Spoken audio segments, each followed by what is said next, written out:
Lufthansa and Air France flights grounded by strikes. Two of Europe's biggest airlines have been hit by strike action, grounding hundreds of flights and affecting tens of thousands of passengers. Lufthansa has been forced to cancel 800 of its 1,600 scheduled flights because of a walkout by public sector workers. The stoppage is in force at Frankfurt, Munich, Cologne and Bremen airports.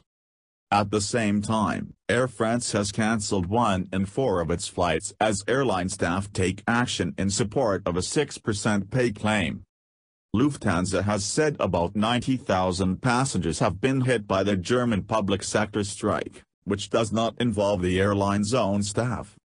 Lufthansa told passengers whose flights had not been cancelled to allow more time to travel and get to airports earlier. The trade union Verdi said the strikes were intended to increase pressure on public sector employers ahead of wage talks.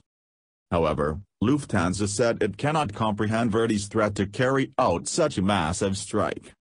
It is completely unacceptable for the union to impose this conflict on uninvolved passengers, said Bettina Volkens, Lufthansa's head of human resources. Lufthansa is not a part of this collective bargaining conflict, but unfortunately our customers and our company are being affected by the consequences of this dispute. She added, politicians and legislators must define clear rules for strikes and industrial actions. Lufthansa said normal services would resume on Wednesday. Meanwhile, Air France has said that it faces costs of £148 million, from a wave of strike action by its employees, of which Tuesday's stoppage is merely the latest example.